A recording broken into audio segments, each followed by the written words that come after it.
بناوی خوای گەورە سڵاوتان لەبێت بینەرانی بەڕێز و خۆشەویست حکوومەتی هەرێمی کوردستان 7 ساڵە یاسای بودجێنی و لە دەرەوەی یاسا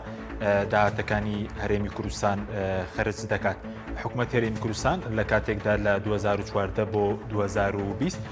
بە بەهای 41 میلیارد دلار نەوتی فرۆشتووە، ئەمە جگە لە داهاتی ناوخۆ، بەڵام بە کۆمەڵێک پاساوی لاواز پرۆژە یاسای بودجەی نەناردووە تا پەرلەمانی کوردستان. لە بەرنامەی ئەمڕۆ لەگەڵ هەریەک لە بەڕێزان سەرکۆ ئازاد گەڵاڵی ئەندامی لیژنەی دارایی پەرلەمانی کوردستان و دکتۆر کاروان حەمە ساڵح پسپۆڕی کارگەڕی و دارایی قسە لەسەرەوە دەکەین کە هۆکاریچێ حکوومەتی هەرێم 7 ساڵە یاسای بودجەی نییە و کێ لە کوردستان ئاگای لە داهاتەکانی هەرێمی کوردستانەیە و ئەگەر لەگەڵ بەغداش ڕێکەوتن بکرێت شەفافیت لە داهاتەکانی هەرێم دێتەکایەوە. 7 ساڵە حکوومەتی هەرێم یاسای بودجەی نییە و لە تاریشیدا داهات خەرج دەکات. لە ماوەی ئەو 7 ساڵەدا حکوومەتی هەرێم بە پاساوی شەڕی داعش و دابەزینی نرخی نەوت و ڕێگنەکەوتن لەگەڵ بەغدا یاسای بودجەی بۆ پەرلەمان نەناردووە. بە بڕوای شارەزایانی یابووری پاساوەکانی حکوومەتی هەرێم لە جێی خۆی دانین. ئەگەر حکوومەت $1 داهاتی هەبێت دەبێت بەپێی یاسای بودجە خەرجی بکات. حکوومەتی هەرێم لە ماوەی 7 ساڵی ڕابردوودا جگە لە داهاتی ناوخۆ و پارەکەی بەغدا و هاوکاری هاوپەیمانان 1 میلیارد بەرمیل نەوتی فرۆشتووە، بەڵام بەهۆی ناشەفافی ئامادە نەبووە پرۆژە یاسای بودجە بۆ پەرلەمان بنێرێت. کار دەکەین بۆ چەسپاندنی شەفافیت لە گشت بوارەکان. کابینەی نوێمی حکوومەتی هەرێم کە بانگەشەی شەفافیت دەکات ساڵی ڕابردوو بەبێ یاسای بودجە کارەکانی بەڕێ کرد و لە دەرەوەی یاسا مامەڵی بەداهاتی هەرێمەوە کردووە. بۆ ئەم ساڵیش حکوومەت تاوەکو ئێستا پرۆژە یاسای بودجەی نەناردووەتە پەرلەمان. لە کاتێکدا بە پێی یاسا دەبێت لە مانگی 10 پرۆژەکە گەیشت بێتە پەرلەمانی کوردستان. بە پێی بڕگەی یەکەمی مادەی 9 پەیڕەوی ناوخۆی پەرلەمانی کوردستان لە سەرنجومەنی وەزیران پێویستە لە کۆتایی مانگی 10 هەموو ساڵێک بە مەبەستی گفتوگۆ یاسای بودجە بۆ پەرلەمان بنێرێت. بەرپرسانی کابینەکەش دەڵێن بۆ 2021 یاسای بودجەیان دەبێ و لە مانگی 3 ڕەوانەی پەرلەمانی دەکەن. با بڕوای یابووری ناسان ئەو حکوومەتانەی کە یاسای بودجەیان نییە بە حکوومەتی شکست خواردو و فاشل ناودەبرێن و بەو پێش بێ حکوومەتی هەرێم حکوومەتێکی شکست خواردووە. ئەمە جگەلەوەی نەبوونی یاسای بودجە ژینگەیەکی لەباری بۆ بەهەدەردان و گەندەڵیکردن لە داهاتەکانی هەرێم ڕەخساندووە. حکوومەتی هەرێمی کوردستان لە ماوەی 28 ساڵی تەمەنیدا 7 ساڵ یاسای بودجەی نەبووە و بەبێ یاسا و لە تاریشیدا بودجەی خەرج کردووە. لەو ساڵانەی یاسای بودجەشی هەبووە بەهەدەردان و گەندەڵی زۆر لە داهاتەکاندا کراوە.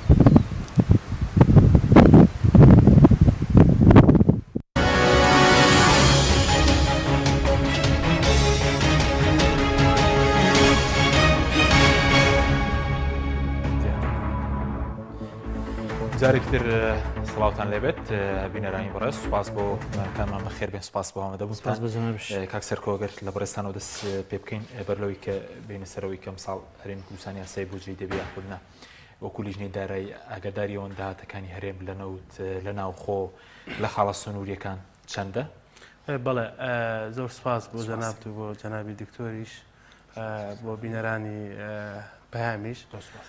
ئەوەی کە هەبێت ئێمە لە لیژنەی دارایی چەند سەردانێکمان کردووە و دواتر راپۆرتمان ئامادە کرد بۆ سەرۆکایەتی پەرلەمانی کوردستان و ڕێگە چارەشمان داوەتە ئەنجومەنی وەزیران و داوای دانیشتمان کردەوەی کە لە لای ئێمە بێت لە تا مانگی 7 ینی لە یەکەوە بۆ مانگی 7 هەندێک زانیاری دراوە پێمان بە تایبەتی لە هی خاڵە سنووریەکان داهاتی گومرگی دراوە پێمان، هی باش دراوە پێمان، هی وەزارەتی ناوخۆ دراوە پێمان، بەڵام هی ڕسومات نەهاتوتەوە بۆ لای ئێمە و ئەوەی کە وەزارەتی سامانە سروشتەکان من لە بڕووی بڕیاردەریشم لە لیژنەی سامانە سروشتەکان بەی شێوەیەک تا کۆم لە حسەی کە من قسە لەگەڵ بەڕێستاناکەم یەک بەرپرسی باڵای وەزارەتی سامانە سروشتەکان نەهاتوتە لیژنەکەمان تا خۆی بڵێن وڵایی داتامانە دەن یا داتامان لە ێشار ساڵێک و خۆی ئەزانیی ئێمە حەزەکەم باسی بۆ بکەین کە ئێمە سەرچاوی داهاتەکان چییە؟ ئەو خۆی گرنگە لەوە باسی بکەین ئایا سەرچاوی داهات کە هەیە داهاتەکانمان چەندێکی دیارە. ئێمە نزیکەی 25 میلیارد دینارمان لە هاوپەیمانانەوە هەیە و ئەوەی کە ئەمڕۆ دوێنێ نەتوانرا موچەی پێشمەرگە وەزارەتی پێشمەرگە لیواکان کە چواردە لیوە 12 لیوا دەکرێت بە 14 لیوە دابش بکرێ ئەوەش کە مەرجی هاوپەیمانان بووە کە نابێت لێبڕینی تیابێت بەفشاری هاوپەیمانان لێبڕینی وەزارەتی پێشمەرگە هەڵوەشاوەتەوە بەڵێ بە دڵنیاییەوە بە فشاری هاوپەیمانان لە بەرەوەی هاوپەیمانان بتوانێت ئێمە ئەم پارێکی زۆرمان لە سەرەتای دروستبوونی شەڕی داعشەوە بۆ وەزارەتی پێشمەرگەوە بۆ تەشکیلکردنی ئەم دوو وەزارەتەوە ئەم لیوا مشتەرەکانە و لەگەڵەوەیشدا دابینکردنی چەک و لۆجستی و ڕاهێنانەکانیشان پێکردەوە لەگەڵەوەیشدا ماگانە 25 میلیارد دیناری هاوپەیمانان داوە بە وەزارەتی پێشمەرگە بۆی وەزارەتی پێشمەرگە موئەسەساتی بێت نەبێتە هێزێکی حیزبیەوە ئەوەی کە لەو پارێ هاوپەیمانان دەدرا بە خاننشینی دەدرا بە هێزەکانی تر ئەمانە هەمووی پرسیار بنەوە هاوپەیمانان دڵنیای تەکیدیان کردوتەوە لەسەر ئەوەی کە پێویستەکات موچەی وەزارەتی پێشمەرگەوە بە تایبەتی ئەو لیوە هاوبەشانە کە بەس بۆ لیوە هاوبەشەکانەی هەفتەوەشت هەر لێبرنێکە نەخێر ئەوەی کە ئێمە زانیاریمان هەبێ لێبڕین هێزەکانی یەکەکانی هەفتا و هەشتا ئاگرێتەوە تەنها لیواکانە ینی ئەوە 12 لیوەمان هەیە ئەوەی کە لە هێزی هەفتا و هەشتا دروست کرا و بوو بە نظامی ینی چۆنە لە سێشێر وەزارەتی پێشمەرگای ڕاست ئێستا هێزەکانی هەفتا و هەشتایش سەر بە وەزارەتی پێشمەرگەن و حسابی مالیەکەیشیان چۆتەوە سەر وەزارەتی پێشمەرگە ئەمە یەکێکە لەسەر چاوەکانی ئەمەیەکی لەسەر چاوەکانی داات سەرچاوی کەمان هەیە کە لە باجە لە ڕسوماتە لە فڕۆکەخانەکانە لە خاڵی گومرگەکانە ئەمانە هەبووە ئێمە نزیکەی 3 مانگ داوامان کردو وەزیری دارایی و چونەتە ئەوە تاکو مدیرعامێک لە ناو وەزارەتی دارایی کە مدیرعامی ڕسومات بوو بە هیچ شێوەیەک هیچ داتایەکی نەدا بە ئێمە لە لیژنەی دارایی بڕوا ناکەم درابێتیش هاوەزارەت باج و ڕسوماتیان بە تەنها ڕسومات تەنها ڕسومات بەڵێ ئەمە نزیکەی جاران 170 میلیارد دینار بوو دوای هاتە سەر 30 میلیارد دینار دوای ئێستا بە پێیەوەی ئەو داتانەی کە لە بەردەست و باسەکرێت نزیک بۆتە بۆ 300 میلیارد داهاتی ناوخۆ بەڵێ داهاتی ناوخۆ کە هەندێک جار بەرز بۆتە بۆ 370 ئەمە یەکێکە لە داهاتە ناوخۆی نانەوتیەکان کە پێوترێت غیر نەوتیە داهاتی کیشمان هەیە داهاتی نەوتیە ئەوە خۆتان نەزان بە هیچ شێوەیەک مەلەفی نەوتی ڕۆشنێکی زۆری تێدایە و بە پێی ئەوەی کە دیارە زۆر ینی نزیکەی لە 129 داهاتی بە پێی راپۆرتی دیلویت نەک راپۆرتەکانی لیژنەی دارایی یا لیژنەی سامانە سروشتەکان لە 129 داهاتی نەوتیە گەڕێتەوە وەزارەتی دارایی ینی وەزارەتی سامانە سروشتەکان پارادا بە وەزارەتی دارایی بۆیە ئەوەی کامێنێتەوە نزیکەی لە 160 داهاتی هەرێمی کوردستان بە ناڕوونیە ینی نازانرێت چۆن بە تایبەتی لە مەلەفی نەوتیە ئێمە لە 9 مانگی ڕابردووە لە 3 میلیارد و شتێک ئەوەی کە راپۆرتی دوولەی دوایی دێنە سەری نزیکەی میلیارێک و 500 بۆ کۆمپانیاکان و کۆمپانیا تورکیەکان و حەقدەسی کۆمپانیاکان ڕۆیشتووە و هەندێک جار لە 3 مانگی یەکەمە نزیکەی حکوومەت هەرێمی کوردستان قەرزار بووە ینی ناڕوونی هەیە لە داهاتە و لیژنەی داراییش بەڕاستی ئەوەی کە پەیوەستە بە وەزارەتی داراییەوە جگە لە ڕسومات زانیاریان داوا پێمان بە کورتی دواترگرام ڕابەت متوانێت بە ئەو داتایە لەبارەی خاڵە سنووریەکان دەدرێت بە لیژنەی دارایی لەگەڵ داهاتی ناو خۆش بڵێن خۆی ناتوانین ئێمە لە بڕی موئەسەسەیەکی دامەزراوەیەکی فەرمین و پرسیارکردنمان لە دامەزراوە فەرمیەکان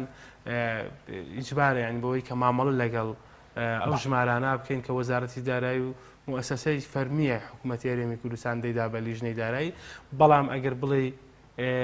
ناڕوونی نییە قاچاقچێتی نییە منەظەمی نییە ئەوە بارێکی ترە سپاس دەکەم کاکسەر کۆکە دکتۆر جەنابیشت بەخێر بێ بەچوونی بەڕێزت لە داهاتەکانی هەرێمی کوردستانە هیچ پێوەرێکی شەفافیەت بە تایبەت لە داهاتی نەوت بەڵێ سەرتا سپاس بۆ جەنابەت بۆ کاکسەرکۆش و ڕسڵامە هەیە بۆ بیسەران و بینەرانی کەناڵی پەیام لە ڕاستە داهاتی هەرێمی کوردستان بە داهاتی نەوتی و داهاتی نانەوتیەوە هەتا ئەم دەق ئێمە قسەیتیاکەنەوە چەندین کابینێت لە دوای نەوەیەکی شەونێک 2023 چکان پەرلەمانمان هەبوو ئێمە قسە لەسەر بودجە ئەەکەین کەواتە ئیشی پەرلەمانە لە نەوەیەک شەوە پەرلەمانمانێ باش لەو کاتەوە تا ئێستا بەداخەوە داهاتەکان لە پاڵ داهاتیشە ئێمە شتێکی ترمان هەیە کە بۆتە کۆسپێکی گەورە لە بەردەم داهات ئەویش خەرجیە گرفتی ناشەفافیت گرفتی گەورەی ئەم قەیرانە داراییە بەشێکی داهاتە بەشەکەی تری خەرجیە ئەم ناشەفافیتواری کردووە ینی ئەوەی داهات کاکسەرکۆ باش ڕوونی کردەوە 25 ملیاری هاوپەیمانان و 300 ملیارد نزیکەی داهاتی نانەوتیە و داهاتی نەوتیش بە پێی ڕقەمەکان ڕاستە یا ناڕاستە ئەوە قسەی لەکەین بە پێی دیلۆت بێت نزیکی 400 ملیارە بۆیە ئەڵێ موچە بەش ناکە و ئێمە نزیکی 600 ملیارمان ئەوێت ئەمە نزیکی 725 گرفتە کە ئێستا لە خەرجیایە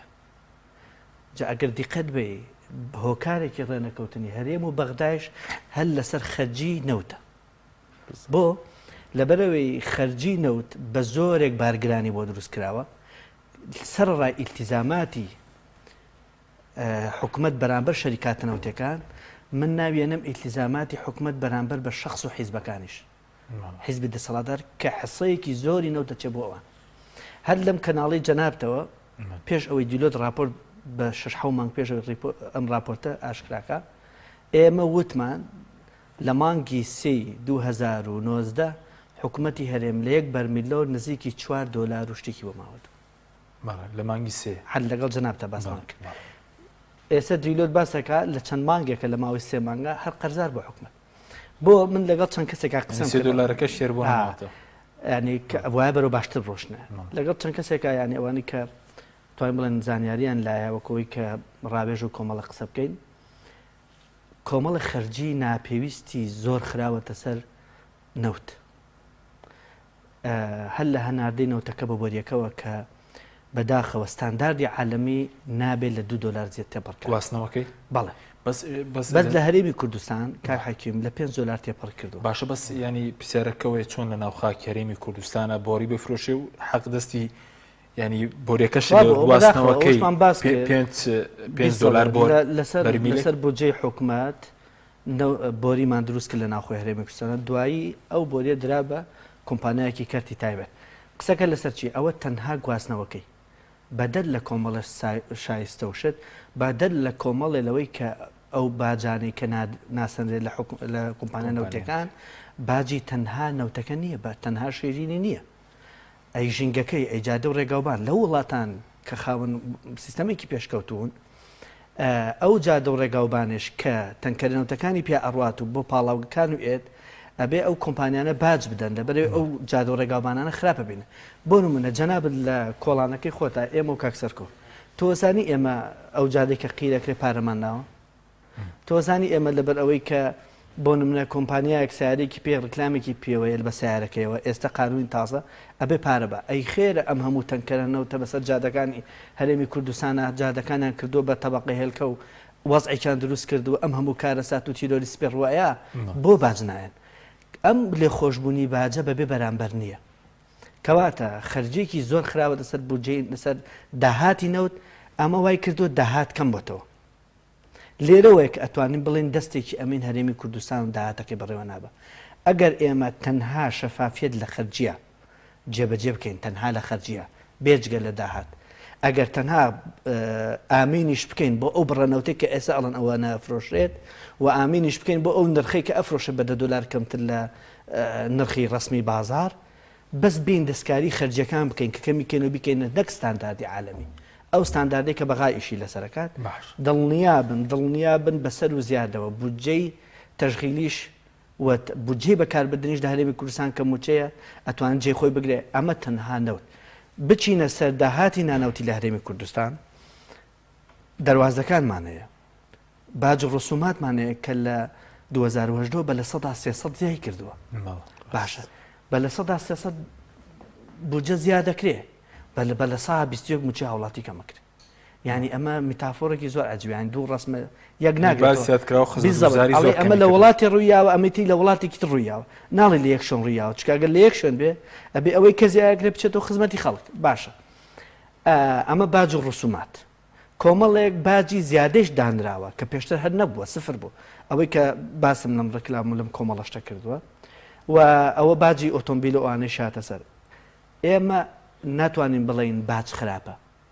بەڵام بۆ وڵاتانی پێشکەوت و کاتێ باج باشە وەجێی شانازی هاوڵاتێک کە باجەیە شانازیشی پێوەکە هاوڵاتیەکی لاجی کە ئەچێ بە وڵاتی ئەزانی یەکێک لە خاڵە ڕەشەکان لەسەری چیە ئەوەیە کە باز نایە بۆ لەبەری ئەڵێ وڵاتەکەی من ئێمە باجین و ئیشی خێنی خزمەتی ئەوە بێبا بەس لە وڵاتی ئێمە ئەبینی هاوڵاتیان باجەیە بەڵام نەتیجەکەی دیار نیە بڵێن داهاتەکە نایەتەوە خزمەتی هاوڵاتێکە ئەمە قسەکەی چونکە ئەگەر مەجال هەبێ قسە لەسەر یەک شتکەین کە زۆر گرنگە ئێمە دوو جۆر خەرجیمان هەیە بۆ هاوڵاتیان با هاوڵاتیان گویان لێبێ و حکوومەتیش ئەوەی کە تۆز ئەوانەی کە سەر و دەریان هەیە لە اقتصاد ئەگەر لە کارگێڕیە لە حکومڕانیە هیوادارم لەمە تێبگەن جۆرێک خەرجیمانێ خەرجی ڕاستەخۆیە ئەوە موچەکەی پێیت باشە جۆرێک خەرجیمانە پێوتە خەرجی ناڕاستەخۆ یعنی تۆ لە ڕێی چیەوە خەرجی بۆ هاوڵاتیەکەی لە ڕێی تەندروستێکی باش لە ڕێی خوێندنێکی باش پەروەردەیەکی باش بۆ نەوەکەی جادە ڕێگەوبانی باش پارەکەی نایێتێ بەس ئەیخیتە گەڕ بە ناڕاستەخۆ ئەیخیتە خزمەت هاوڵاتیان ئەم دوو جۆرە خەرجیە ئەم خەرجە ناڕاستەخۆمان ئێستا تقریبان سستە ئەزانین بودجێ وەبەرهێنانمان هەر نییە و 7 ساڵ زیاتر نەکەوە وەبەرهێنانمان هەر بودجەمان نییە خەرجی ڕاستەخۆکەش ئەوە ئەبینین بەلێبڕینەوە کەواتە ئێستا ئەوەی کە لە هەرێمی کوردستان لە ستانداردی عالمیە باشترین حکومت ئەوەیە زۆرترین بودجێ بۆ بودجێی ناڕاستەخۆڕە چونکە هەم وڵات ئاوادانە بێ هەم شتێکی لۆنگتێر و مستەقبەلیە نەوەکەت لە ڕووی پەروەردەوە لە ڕووی تەندەرستیەوە ژیانی خەڵکی درێژ دەبێت و ئەمانە ئێمە لەگەڵەوەیە زۆرترین بودجەمە بۆ ناڕاستەخۆش نییە بودجە ڕاستەخۆکەیش کە لە ڕووی زانستی و زۆر خراپەتەوە بودجەکەت بۆ ڕاستەخۆکە بڕە ئێمە ئەوەشمان پێ نادرێت بۆیە ئەتوانین بڵێین حکوومەتی هەرێمی کوردستان لە بودجەی ڕاستەخۆ لە خەرجی ڕاستەخۆ خەرجی ناڕاستەخۆ لە داهاتوو لە خەرجی بەتایبێت کە ئەمن ئەمەوێ شتێکی جیاواز بێ لێرە قسەی لێ بکەین ئەبێ پێداچوونەوەی گشتگیر کە ئەگەر ویستێکی نیشتیمانی ڕاستەقینێ هەیە بۆی هەرێمی کوردستان بە عقارێکی خراپە نەڕۆ سپاس دەکەم کە سەرکۆ سەبارەت بە داهاتی خاڵە سنووریەکان هیچ داهاتێک زیادی کردووە لەوەتای کە بڕیار نازام هێزی هاوبەش پێک بهێنرێ بۆ خاڵە سنووریەکان یاخود پێشتر دەوتراندێک بڵێن خاڵی سنووری هەر کارمەندی حکوومەتی لێنی ئەم ئیزراعاتە نەبووتەوەی کە داهاتی خاڵە سنووریەکان زیاد بکرێ بڵێن لە مانگی 3 ساڵی ڕابردوو شەر بڕیاردەرچوو بوو بۆی کە پێداچوونەوە داهات زیاد بکرێ ئەمە کراوە هیچ یەک لەو بڕیارانە نەچووتە باری جێبەجێکرد بۆچی بڵێن حکوومەتی هەرێمی کوردستان پرسیار خۆتان وەکو لایەنێکی بەدەری لە مانگی 3 بۆ نمونە 20 بڕیاردەرچوو بۆ ڕخستنەوەی کۆمپانیەکان لە خاڵە سنووریەکان 21 کۆمپانیا لە خاڵە سنووریەکانە کار دەکەن لە فەحسی کۆرۆناوە لە پرژەی ئاوە باشە کە 7,000 دینارە سن لە دەرس بەس تەنها تایی ئێمە سەردانمان کرد تایی سیارەکانیان تەڕ نابوو 7,000 دینارە دەن ئەزانین لەو 7,000 چەندێکی بۆ حکوومەتی هەرێمی کوردستانە لە 120 بۆ حکوومەتی هەرێمی کوردستانە گەڕێتەوە لە 180 بۆ کۆمپانیەکان کۆمپانیا هەیە تەنها لە فەحسێکی فیزیایی و کیمیاییە 85,000 دینار وەرەگرێ هەیەی 120,000 هەیەی 170,000 تەنها تایەتی لە 115 بۆ حکوومەتی هەرێمی کوردستان ئەگەڕێتەوە لە 185 بۆ کۆمپانیاکانە یعنی ئەو 21 کۆمپانیانی کە لەوێ کارەکانەکەن یعنی تەنها هەموو کاری خاڵە سنووریەکان دراوەتە بەم کۆمپانیانە و داهات تەنها چی ئەگەڕێتەوە بۆ حکوومەت گومرگ یعنیەوەی کە تعریفی گومرگی و پارەی گومرگی وەرەگرێتەوە ئەوەی تری هەمووی خزمەتگوزاری دراوە بە کۆمپانیەکان و لە 180 هەندێک شوجار هەندێک بەشی تیا هەیەی لە 110 بۆ حکوومەتە یعنی ئێمە لە راپۆرتەکەمان ئاماژەمان شارمان کردووە ئێمە کۆرۆناکە کرد هاوڵاتیە لە ئێرانەوە هاتوتەوە 6,000 وەرگیراوە ئەمە جگەل ئەمە بەشینەکە توێتی بڕۆ دوایی من کاک حەکیم ئێمە لەگەڵ لیژنەی دارایی فراکسیۆنی پارتی تیا بووە فراکسیۆنی یەکگرتووی تیا بووە فراکسیۆنی گۆڕانی تیا بوو یەکێتیشی تیا بووە ڕۆیشتوونە لە حاجی هۆمەرانەوە بۆ باشماخ بۆی نەڵێن تەنها تەرکی زەکات لەسەر بەشێکی چوینە سەیری ئەو پرژەی ئەکرێت بە حساب بۆ تێپەڕبوونی سیارەکان لێر هەبووە تایەکەی تەنها تایەکەیشی ناگەشتە تایەکەی کە بۆ نمونە ئەمە بۆ کوشتنی ڤایرۆسیە کە لە هیچ شوێنەکان نییە بەڕاستی تاکو ئێستا تازە پێکوتەی کرۆنا دۆزرێتەوە وانیانوت ئەمە یعنی نزیکەی 12,000 درابەوە 5,000 پسوڵەیەک ئەمە 7,000 درا لە 120 گەڕایەوە بۆ حکوومەتی هەرێمی کوردستان کە هیچ سوودێکی نەبوو یعنی تیا بوو هەر کلۆریان تێکرد بوو ئاو بوو یعنی هەر هیچ شتێکی کەیتیانە بوو بڵێ وڵا ئەمە شتێکی زۆر گرنگیان هێنا و دەرمانیان هێناوە لە ئەوروپاوە بۆ ئەوەی ئەم ڤایرۆسە نەڕوە ئەوەی کە باسێکەکەی ئەگەڕێتەوە بۆ ئەشخاصەکان بۆ نمونە هی ڤایرۆسی کرۆنا هەبووە خوێندکار سعات 12 من خزمی خۆم هەبووە سعات 12 شەو کە سوکاری هێنا یانە تۆ تیانە بێ پارەی کرۆناکە بە ئەنجا داغڵی کوردستانیەکەی بۆ نەخێر بۆ نەتیجە خۆدەزانی کرۆنا ئەو کاتە هەر دوای 40 ساعتیش نەتیجەیە بوو بەس میمێت تۆ پارەکە بی کە پارەکەدا کێشۆ نامێت ئەو راپۆرتێکەوە ئێمە راپۆرتەکە زۆر بە جددی باسیەوەمان کردو باسیەوەمان کردووە کە قاچاقچێتی لە هەندێک شوێنە منەظەمە یعنی لە هەندێک شوێنە هەیە لە دەرەوەی ئیرادەی خەڵکایە بۆ لە دەرەوەی سنووری گومرگەکانە هەیە مۆسەفە هەیە بۆ منە لە قەپانایە ئەمانەمان هەمووی باس کردووە یعنی هەبووە بۆ منە ئەو کاتێ ئێمە لێ بووینە یەکێک نامێت بەڕاستی بۆی نەدەم لە هیچ خاڵە سنووری ناوبەرم تاکو و کاتێ ئێمە ڕۆشنەمانگینەوە بووە یەکێک لە گەورەترین خاڵە سنووریەکانی ئەم کوردستانە نەبەسراوە بە سیستەمی گومرگیەوە یعنی نەبەسرا بوو تا ئەو کاتە نەبەسرا بوو تر لە دوای سەردانەکەی ئێمە بەسرا بێت خۆیان پسوڵیان چاپە کرد خۆیان هەموو ئیشەکان بانقیەکانیان لای خۆیان بوو ئەمە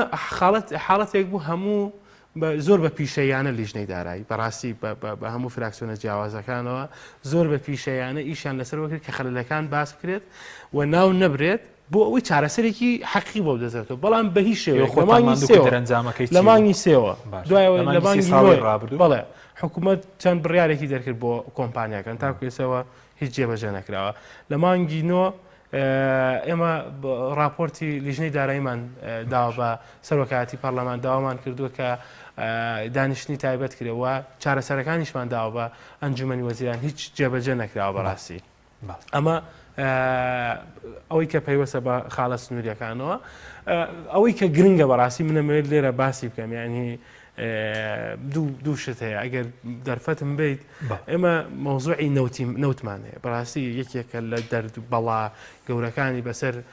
هەرێمی کوردستانەوە هاتوو مەلەفی نەوتیە یعنی تۆ سەیری بکە ئێمە نرخی مامۆسا باسی کرد ینی نەک $10 بە پێی ئەوەی کە دیلۆیت خۆی باسیەکان لە $11 و 73 سنت کەمتر لە نرخی برێن تەفرۆشێ تەسەورەکەی هەندێک جار هی بەسرە بە $1 زیاترە فرۆشێ بە عامیش $4 یعنی هەر زۆر ینی تۆ کەم کات یەکەم جاریان مانی حوتێ مانی 5 ینی لە خوار $5 خوار $7 بەڵام ئێستا گەشتوتە 11 لە هەندێک کاتە گەشتوتە $13 یعنی تەسەور بکە نرخی برێن بۆ نمونە جەناب و سەیری بکە ئێستا یەک فەزیحەیتیا هەیە ئەو کاتەی نرخی برێن $38 بووە بەڵام پوختەی داهات بۆ هەر بەرمیلێک ئێمە $7.80 بۆ ماوەتەوە یعنی ئەمە فەزیحە گەورەکەی $1 ڕۆشتووە ئەزانی بۆچی ئەو دەڵاڵانەی بۆ نمونە مرتەزا لاخانیە ئاشتیۆرامیە لە لەندەنەوە خۆیان فرۆشی ئەم نەوتاکەن دێن بە کەمترین نرخ ئەیفرۆشن لە بازارەکانە هەر ئەسڵەن نەوتی هەرێمی کوردستانیان شکاندووە یعنی تۆ سەیری بکەی ئەگەر جەناب و سەیریکەی عفوم بکەی ئەوەی کە نرخی برێن $38 و 70 سنت بەڵام پوختەی داهاتەکەی کە ماوەتەوە $7 ماوەتەوە شایستەی کۆمپانیاکانی بەرهەمهێنان و کرێی بۆری هەر بەرمیلێک $16 بووە $16 نزیکەی 80 سنت بووە بەڵام تێک ڕایداهات بۆ حکوومەت $7.80 بووە یعنی تێک ڕای فرۆشتنی نەوت بە $26 و 33 سنت بووە بۆ هەر بەرمیلێک لەو ڕێژەیە ئەوەی کە باسمان کرد $7 پوختە ماوەتەوە واتە لە 129 ئەو نەوتەی فرۆشراوە داهاتەکەی بۆ حکوومەتی هەرێمە لە 170 وەکو خەرجی ڕۆیشت باش یعنی ئەمە فەزاحەتە ئەگەر ئێمە ئەمانەوێت چاکسازی بکەین بەڕاستی ئەمانەوێ وەتەنی سەردا نەخێن بۆ بەغداد فەرمون لەو کۆمپانیا نەوتیانە یعنی تۆ تەسەورەکەی 822 کۆمپانیای نەوتی هێلا ئێمە بەڕێوەبەری گشتی باجەکانمان بان کرد بۆ لیژنەی دارایی هەتاکو ئێستا 1 سنت یەک سنت لە کۆمپانیا گەورەکان نەگیرا بەڵام وەرە دوکانێکی فەلافلدا بنە قەتعەیەکدا بنە ئەبێ ساڵانە بچی پارە بێت. سوپاس دەکەم دەکەم وڵاتی زیاتر قسە لەسەر راپۆرتەکەی دیلۆتیژین کاک دکتۆر سەبارەت بە چی بکرێ بەوەی داهاتەکان شەفاف بکرێن. پێ دوایە گەر ئەو داهاتی کێمە گەر شەفاف بێ بەشی نەک 5 میلیۆن 10 میلیۆنیش دەکات چکە پێشتە دەوترا پێش 2023 بەبێ پارەکەی بەغداد هەر بە پارەی گومرگەکانیش بەو شێوەندە زۆرن بە 2 گومرگ بە 3 گومرگەکەم و ینی پرۆژەی خزمەت گوزاری دەکرا کەمێک بڵێن پرۆژەی خزمەت موچە شەبوو با من یەک نونە بێن و بۆی زۆڕن بێ بەڵێ باسی لە فەی کرد کاک سەرگۆ بەڵێ شەریکەیەک هەیە لە ئەفرۆش پێوتێ ماگنۆڵت بەڵێ ئەزین لە جیهانە ژمارە مۆزەفەکانی چەندەکە چەندە 3 ئەونەی دانیشتوانی هەرێمی کوردستان بەسەرجەم بخانەجێن لە ئەفرۆشێ موچەی 3 ئەونەی دانیشتوانی هەرێمی کوردستان دابینەکە 15 میلیۆن بە نزیکەی باش بۆ لەبەر ئەوەی شەریکەیەکی مساهمە هی شخصێک نییە هی کۆمەڵێک مساهمە بە ملیۆنان مساهم جا بۆ کوردستانی شخصێکە جا ئەسم بۆچی بۆ باسەکەم خۆی بە پەپرسیار ئەزانێ بەرامبەر هەموو خاوەن پشکێک کە ئەبێ باش ئەو کۆمپانیا بەڕێوەبەرێ و ئەگەر بێت و موچەی کارمەندێکی پێنەدرێ بەهای کۆمپانیەکە دا ئەبەزێ سمعی ئەشکێک و تووشی شکستە بێت و دوایی لی قوبڵ ناکەن وەکو شەریکەی ئینڕۆن خاوەنەکەی ئەوەندە ئیحراج بوو لە بەردەم خاوەن پشکەکانە خۆی کوشت لەبەروی زانیاری شاردبوو لە خاوەن پشت شەریکە کە تای بوو بەچی ئەمان لە فەفرۆشەکە بوو بەس ئەوەی باسم لە چییە هەنێ شەریکاتی مساهمەیە لە عالەمە کاتێک کە تووشی شکستە بێ ئیحراجە بێ بەرامبەر بە خاوەن سامەکان یان گەندەڵێکەکە یا زانیارێک ئەشارێتەوە بۆی لە داهاتوە کە زانی پشکەکان کەمی کرد ئەو پێش ئەوە بچی پشکی خۆی بفرۆشە کۆمەڵەشت بەرامبەر بە خاوەن پشکێک کە مۆزوع تەنها پارێ نەنەتەوەیە نەخاکە نە مستەقبەلە نەمێژووە باش باشە پێ دوای هەندێک بەخۆیان کوش پێوەستەوەیە نە ئیشەڵاوان نابێت بەڵام دیقەت بە لە هەرێمی کوردستانە ئێمە لەفە نافرۆشین کە ئیشێکی زۆر زۆر پیرۆزە ئەوە شەریکەیەک ئەوەکات ئێمە نەوتەفرۆشین باشە ئێمە کۆمەڵە کانزای ترەفرۆشین ئێمە دەهاتێکی زۆری ناوخۆییمانەیە ئێمە لە چەندین وڵاتەوە تەنها بە نمونەیەکی وەکو تورکیا بایی 12 ملیار دۆلار شت هەنارداکا بۆ هەرێمی کوردستان باش ئەمان هەمووی گومرگی هەیە ئەم هەموو کارگەمان هەیە کە باج ڕسوماتیان لێ ئەسەندرێت باشە ئیتر بیگرە بۆ شتەکانی تریش خێرە 5 میلیۆن کەس یەک لە سەرچەی شەریکەی ماکدۆناڵد تۆ مۆزەفە دێ ناتوانیستی موچەخۆرەکان لە 120 خەڵکی هەرێ من موچەخۆرەکان لە کاتێککە لە 120 کۆمەڵگەکەی خۆت نتوانی موچەی بۆ دابینکەی ئەی لە 180ەکەی ترکە ئێستا بێکار بووە دەستی کار لە هەرێمی کوردستان لە 170 موچە وەرەگرێ ئەو لە 170 خۆی 5 میلیۆن هەمووی ئێمەگە 6 میلیۆنی نزیک بووینەوە لە 6 میلیۆن هەمووی موچە وەرناگرێت 1 میلیۆن و 150,000 دەتۆ دیقەت پارەی ئەوەشمان پێ نادرێت کەواتە بۆی وێنەکە وازح بێ ئەمە لە چ دۆخەکەی حکومەتێکی گەورە مەساعرفێکی گۆر ئەم هەموو وەزیرە ئەم هەموو پرۆتۆکۆلە سەردان و هاتن و ڕۆشتن و یعنی بیرۆکراتێکی زۆر حکومەتێک لاشەیەکی گەورە لاشێکی گەورەیە بەڵێ بەڵام ئەبینی یعنی ئەم حکومەتە با سەراحەت بێڵم بەم دۆخەوە کە تەنها ئیشی ئەوە بێ ئەعلانی موچە بکە بڕوا بکە بە دوو وەزیرە دوای لەسەر موچەش قسە یعنی بە دوو وەزیرە ڕابڕێەوە ئەگەر بێت و ئەمە ئیشەکەی بێت تەنها موچێ دابینکە بەس موچەکەش دابین دەکە کە ئیشەکە ئەوەیە دابین ناکرێت من ئێستا بەز ئیشەکەی کورد بۆ تۆ لە موچە ئەویش ناکات نیکە بۆ لەبەر ئەوەی ئێمە ئەبین بە 50 ڕۆژ جارێک موچە ئەدرێ و سەر ڕائەوە 3 هەفتەشی پێ ئەچێت تا ئەیدات ئەمە خاڵێکی تر لە دۆخی ئێستاە لە سا نزیکی هەژدە بۆ 20 موچە خۆران موچەکان کەمی کردو بەهۆی دابەزینی بەهای پارەکانیان ئەمە 20 لێ بڕێ دلار 20 لێ بڕێ ئەمە چلویەک یعنی ئێستا هاوڵاتی کە بۆتە 50 ڕۆژ لێبرینەکە بەرز بۆ تۆ بۆ لە 137 ئێستا تێدەگەڕی بۆ تێدەگەن هاوڵاتی لێ ئێستاە ئەگەر بێت و لە 50 ڕۆژجارێک لە 30 ڕۆژجارێکی شام موچە وەرگێ باشە لە 159 موچەکەی جاران وەرەگرێت ئەگەر لە 30 ڕۆژجارێکیشە کەوەوە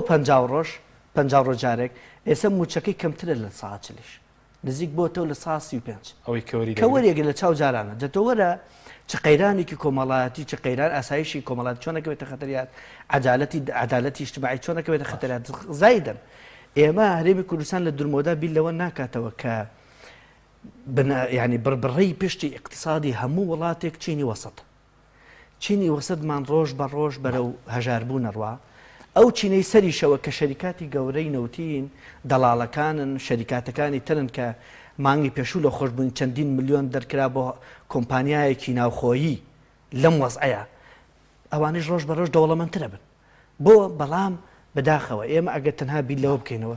هەرێمی کوردستان مەسئولیەتێکی گەورەی لەسەرە بەرامبەر بە موچەخۆران بەرامبەر بە مێژووی خۆی بەرامبەر بە داهاتوشکە بەداخەوە ئەم دۆخە دارایی و ئابووری و لێکترازای ناوخۆی وای کرد و حەزەکەم ئەو بڵام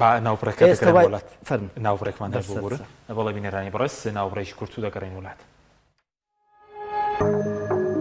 تۆپ ئارت تاکە بریکاری تۆڕی میدیایی کۆمەڵ بۆ بەرهەمهێنان و بڵاوکردنەوەی ڕێکلام وشەفۆن ڕووناکی دەخاتە سەربواری تەکنەلۆژیای نوێ لەمڕۆ لە کاتی لە کارکەوتنی مۆبایلەکەت یان ئایپادەکەت پێویست ناکە دەست بەجێ هەوڵی گۆڕینی ئامێرەکەت بدەیت ئێستا وشەفۆن سەرجەم پارچە ڕەسەنەکانی مۆبایل و ئایپادی دابین کردووە بە نرخێکی سەرسوڕێنەر و پابندێکی بێهاوتای کوالێتی لەبیرت بێت مۆبایلەکەت بە شێوەیەکی دروست چاک بکەوە و لەگەڵ وشەفۆن نازنامەی متمانە بەدەست بهێنە سەرجەم پارچەکانی لە دەستی یەکی کۆمپانیا جیهانیەکان دەکرێت و بە شێوەیەکی سەلامەت دەگوازرێتەوە پێش ڕادەستکردنی با کڕیار سەرجەمیان پشکنینیان بۆ دەکرێت بۆ دڵنیابوونەوە لە کارکردنیان هەموو کارەکان شایانی سەرنجی تۆیە وشەفۆن ڕێگا بۆ ئاستەنگەکانت دەکاتەوە بۆیە وشەفۆن بکە بە هاوڕێی متمانە پێکراوی خۆت وشەفۆن هێزی تەکنەلۆژیای نوێ برنجی سروشتی شیمال لەسەر خواست و داوای زۆری هاوڵاتیانی خۆشەویست دوای گەڕان و هەوڵێکی زۆر لە باشترین کێڵگەکانی وڵاتی ئێران ئەم جارە برنجی سروشتی شیمال باشترین و خۆشترین برنجی دەنەکخڕی شەژمانگەی دەرەجەیەکی ئێرانی بۆ ئێوە هێناوتە کوردستان ئەم برنجە دەنەکخڕا باشترین و بەتانترین برنجی گردەی کێڵگەکانی ئێرانە ئێمە کێڵگە بە کێڵگە گەڕاوین بۆ ئەوی باشترین برنجی سروشتی و بەتام و خۆش بۆ ئێوە بدۆزینەوە بە چاڵتوکی لە جوتیارەکانمان کڕی و خۆمان کڕەمان کردووە تاوەکو دڵنیا بینەوە لە پاکی و پوختی برنجەکەمان ئەم برنجە پڕ ڤیتامین و کانزای سروشتیە بەبێ مادەی کیمیایی و پارێزەرە لەگەڵ ئەم برنجە هیچ خەمی بەرزبوونەوەی شەکرە و کۆڵسترۆڵت نەبێت چونکە برنجێکی ئۆرگانیکە و پڕە لە مادە و کانزای سوود بەخش هەروەها ئەگەر تەنیا برنجی سروشتی شیمال بخۆی هیچ خەمت نەبێ قەڵەوت ناکە تەندروستیتان لە هەموو شتێک گرنگترە بۆیە برنجێک خۆن لە سەرچاوەکەی دڵنیا بن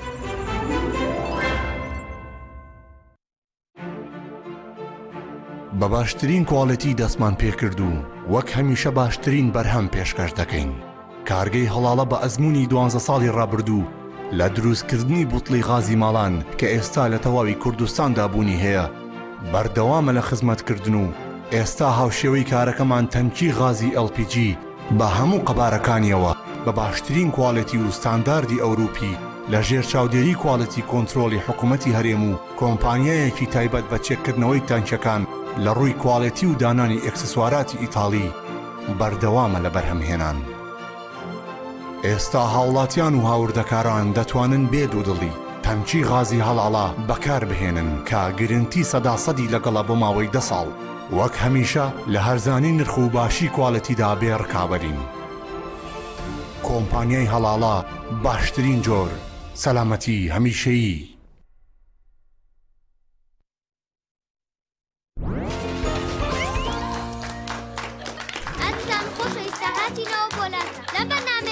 خۆشترین و باشترین جبە ساڵ دەبژێرین سەرەتاش لە بەشداربووی دەستە شەفمانەوە دەست پێەکەین پرسیاری یەکەممان دەڵێت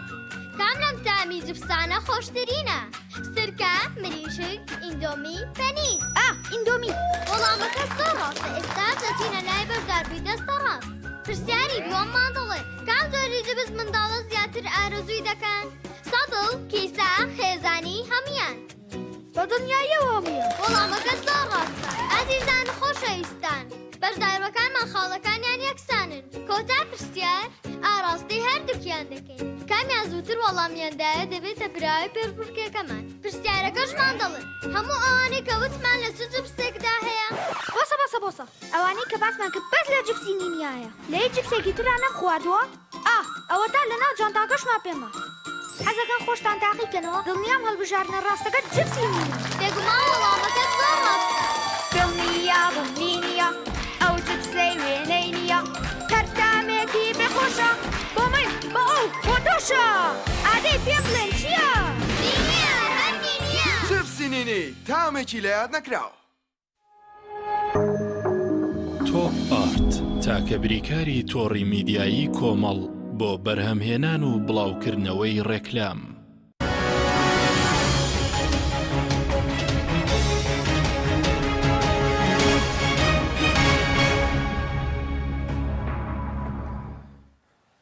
جارێکتر سڵاتان لەبێت بینەرانی بەڕێز کاک سەرکۆر سەر راپۆرتەکەی دیلۆیت ئەگەر شتێک ما بێت بەس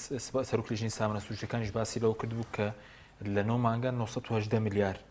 ماوەتەوە تقریبا لە فرۆشتنی 124 میلیۆن بەرمیل نەوتە چکەوتێنێکی بە پێشوەختە بفرۆشراوە. ئێوە کولیژنەکەی خۆتان هیچ فشارێکتان کردووە خۆت هیچ لەم کابینەی چاکسازێک لە داهاتینەوە داکراوە؟ تاکو ئێستا هیچ چاکسازیەک نەکراوە لە بواری نەوتا. ئێمە فراکسیۆنی یەکێتی کاتی خۆی کە لە پرۆژە یاسای چاکسازیەکە بەشێکی ئێمە بوو پرۆژە یاساکەەوە دەنگمان پێدا یەکێک لە مەرجەکانمانەوە بوو دواتر من خۆی خۆم ئەو بەڕێزانە کە لە لیژنەی دارایە نەزان بە سەرۆکی حکوومەت وتم ئەمە تەنها وەرەقێکە ینی وەرەقەیەکی بچووکە لەو وڵاتە گەندەڵە وتم سەرەتانی تایە لە پێویستەکات چاکسازی لە لە نەوتا بکرێت سەرەتان لە نەوتەکەدا لە نەوتایە لەو بەرهێنانایە لەوەی کە پارەی خەیاڵی تیا دەسەکەوێ لە خاڵەسن و کۆمپانیەکانی خاڵەسنووریەکانە بەڵام ئەو سەرەتانی کە چۆتە گیانی ئەم حکومڕانی هەرێمی کوردستان و ئێستا پێشووتر ئەگەر ئەمانوت ئێمە چۆنەڵێ هیچ دەرەکیمان هەیە بۆ ئەم قوارەی هەرێمی کوردستانە خەڵکێکمان هەیە نەیاری ئەم قوارەیە ئێستا خەڵک ڕخنەی هەبوو ئێستا سەرەتانەکە دروست بووە هاوڵاتیان ڕقیان بەرامبەر بەم حکومڕانێ. من جەناب تەزانی 2 ساڵ لە پەرلەمان لە بەرنامەی جەنابتەوە ڕەخ ناگرین قساکەین خەڵک هەرڵێ کاکە من وەسم خراپە چی لە ڕەخنەوە لا قسە بکەم یعنی منێک کە هاوڕێک باسی خۆم نەکەم هاوڕێکە زۆر جددی و زۆر لاوەچێت باجیدا بێت لەسەر هاوڵاتیان و لەسەر داویکردن خەڵک وەکو یەک سەیرێکاڵە تۆ لە سوڵتەیەکای کە بە بەرچاوتانەوە ئەم هەموو نەعەدالەتی و گەندەڵی ئاکرێ ینی ئێمە تۆ سێریکەی لە ئەوەندەی پارا ڕوات بۆ کۆمپانیای تورکی و کۆمپانیای کار یعنی تۆ جەناب و سەریکەی 415 میلیۆن دلار لە کۆمپانیای نەوتی وەرگرت و بۆ فرۆشتنی نەوتی بۆی ساڵی ئایندە ینی کێشەی ئێمە پارەی پێشەکی وەرەگرن ینی ئەم نەوتەوە ینی هیچ ناچێتە ژێر هیچ ڕقابەیەکەوە ناچێتە ینی هیچ یاسایەک ئێمە یاسامانەی لە پەرلەمانی کوردستانە دەرچووە تاکو ێستا کاری پێ ناکرێت ینی بە هیچ شێوەیەک ئەوەی کە جەناب حەزەکەم باسی بکەم ئێمە لە 9 مانگیەکەمی ساڵی 2020 حکوومەتی هەرێم بەپێ ئەو وردەکاری خۆ من بۆ خۆم ئەم قسەمان لەگەڵ سەرۆکی حکوومەتا کردووە ئەو راپۆرتەی دیلۆیت بڵاوەکاتەوە بۆچی ئێمە ڕاستەوە خۆ نەتوانین پەرلەمان داوای نەکاتیان ئەڵێ ناخێر هەر کاتێک ئەو راپۆرتانەی دیلۆیت ئەوەیە کە ئەو ژمارانەیە کە حکوومەتی داتێک کە ئەمە خۆی گومانێکی گەورەیە لەسەر دروستەکە. دووهەم دیلۆیت کۆمپانیای دیلۆیت بە هیچ شێوەیەک ناتوانانی ڕاستەوە خۆ زانیاری لێوەرگێ ئەبێت لە ڕێگەی حکوومەتی هەرێمی کوردستانەوە بچیت لە ڕێگەی وەزاری سامانە سروشتەکانەوە پرسیاران ئاراسە بکەی کە ئەمە خۆی لە خۆیدا یەکێک بێنی کۆمپانیایەک بێنی بەسەر خۆتەوە چاودێری بکە ینی هینی لە بینان نەبێت چۆنەڵێ لایانی سێمیتیان نەبێت خۆی ئەمە جێگەی گومانە بەڕاستی. باشە سەبارەت بە بودجەکە وەکو موچەکە دابەژەکەی خۆتان دەزانم ئەم ساڵ ئەگەر بەس دەرفەتم بێت 2 دقە 3 دقە لەسەر موچە قسە بکەین ئێمە خۆتەزانی لە مانگی 8 و 9 بوو حکوومەتی هەرێمی کوردستان بڕیارێکی دەرکرد بەوەی کە موچە لە هەموو مانگێکە لە 30 ڕۆژارێکە ئەدرێت موچەی مانگی 4 و 5 و 6 و 7 و 8یان جەنابەسەی دەکرد کردیانە عینێک و وتیان ئەمە لابین لە ڕۆژمێری وەزارەتی داراییە بۆ ئەوی لە مانگی دەوە لە مانگی 9 بتوانین موچەکان لە کاتی خۆیان بدرێت. باش یعنی 5 ئەوەی کە بەپێی ڕاگەیەنراوێت کە حکوومەتی هەرێمی کوردستان لە ساڵی 2020 دەڵێ هەشت موچەمان دابشکراوە کە ئێمە باوەڕمانەوە بۆ 5 موچە دابشکراوە ینی بەپێی ئەو داتانەی کە خەڵک وەریگرتووە ئەم موچەی مانگی سێ موچەی هی مانگەکانی 10 و 12 و 11 2009 بووە 5 مانگیشی هی 1 و 2 3 و 9 دەبووە ئەمە حکوومەتی هەرێمی کوردستان تاکو ئێستا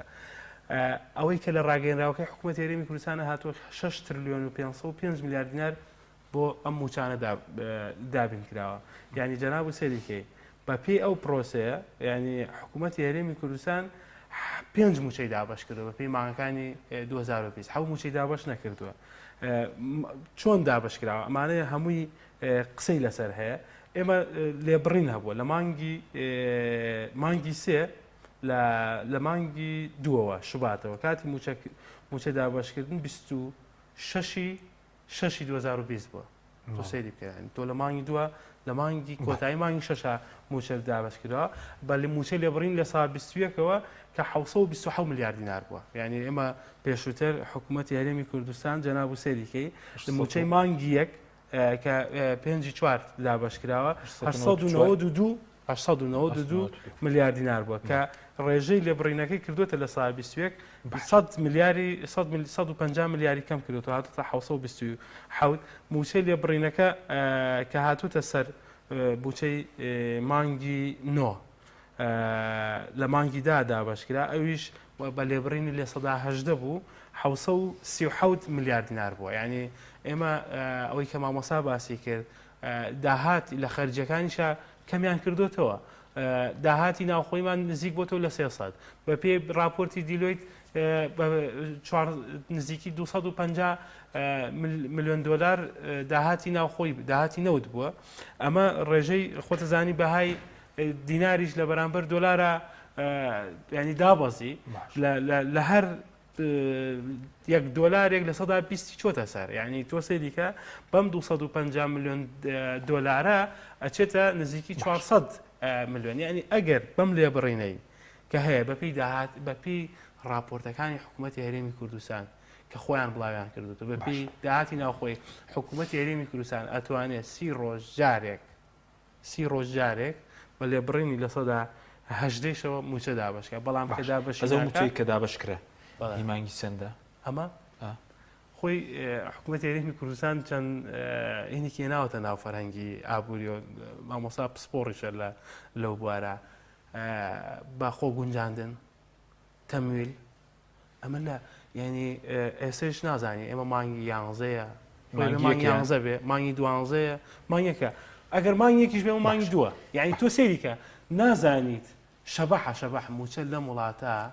شەبەحە هیچی دیار نییە نازانی هیچ مانگێک دابشەکە نازانی مانگی ئایندە کەی وەرەکی دێت ئەمە کێشەکەمانێک کێشەکە لەوایە حکوومەتی هەرێمی کوردستان متمانەیشی لە دەزاوە لە بەرامبەر بە دامەزراوی پەرلەمان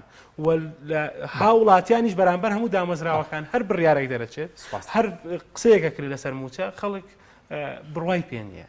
سپاس دەکەم کاک دکتۆر سەبارەت بە کاک سەرکۆ باسی موچەی کرد ئەوەی کە بڵین لە ساڵێکە حکوومەتی هەرێم پێویستی بەدەتری بەڵێ حەوت موچە بڵین دەبێت لە ساڵێکە 10 تریلیۆن دینار بەڵێ حەوت موچە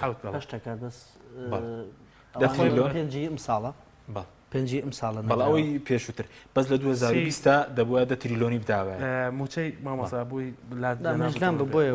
موچەی مانگی 4 و 5 و 6 و 7 و 8 و 11 و 12 نەدراوە تاکو ئێستا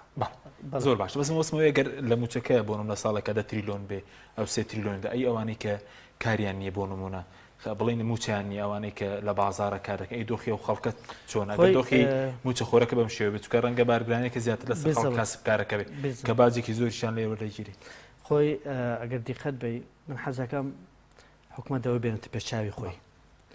هاوڵاتیان باجێن ڕسوماتەیەن زەویە گەفرۆشن ڕسوماتی باجێ زەوەیەکی بازرگانیە کرێ چیەکە باشە تۆماهێنی جەنابەت بە ڕێگەی 470 ڕێگە 470 ڕێگە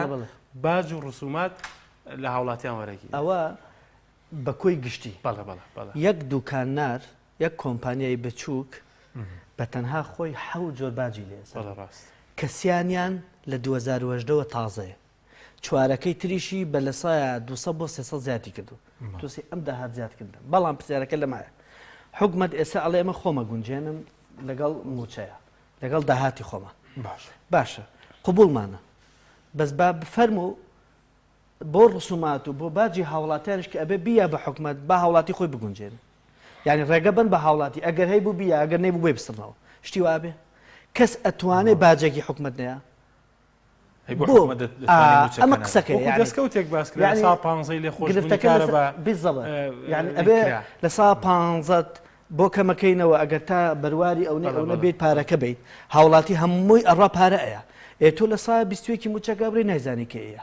بۆیە بەڕاستی قسەکە لەسەر چێ پارە هەر پارەیە هاوڵاتی بیا و حکومت بیا بە هاوڵاتیکەش ئوستاز خۆ ناتوانرێ بەکاربێنرێ بۆ باج و ڕسوماتەکە ئەزانین مەبەستم دەچێت بۆی زۆر وێنەکە وازع بێت یعنی هاوڵاتێک ئێستا زەویە گەفرۆشێ ئەبێ ڕسومات و باجەکەی بە باشە کرێچێکی هەیە ئەبێ باجەکەی بە ساڵانە یعنی حکومت بێنێتە پێ چاوی خۆی هاوڵاتی ئەڵێ نایە چی لێ کات ڕاپێکی یاسایەکە کێشە بۆ مڵکەکەی مامەڵەکەی بوو ناکە و بە حەقێکی خۆشە زانێ و مامەڵێکی قانونیش باشە باشە هاوڵاتی لەگەڵ ڕێزما کوای حکومت ببڕێ ئەگەر هاتوو حکومت پارەی نییە وتی خۆمە گونجێم لەگەڵ بێ بۆیە بەڕاستی لە کاتێکە حکومت بەرپرسیارەتی هاوڵات ژیانی هاوڵاتای لەسرە و لە کاتێکە هاوڵاتی حکومت بەرپرسە لەبێت کە هاوڵاتی وای لێ نەیە نەتوانێت پارەکەی بە من حەزەکەم شتێکی تر بڵم ئەگەر حکومت بەڕاستی لە ڕووی علمیەوە بیزانایە حکومڕانی سوود ئەبێ بزانێ لێبڕینی موچە وەزایدەن کەمکردنەوەی پارە لە ناو بازار 100% کاریگەری گەورەی هەیە لەسەر داهاتی حکومت بە پێچەوانەوە یعنی دڵنیابن هیچ سوودێک نابینێت لەو لە ساڵ 20ەکەی بڕێ ئەچێتەوە گیرفانی حیزب و شەخص حکومت هەرگیز سوودی لە نابێن چونکە هاوڵاتی دوجار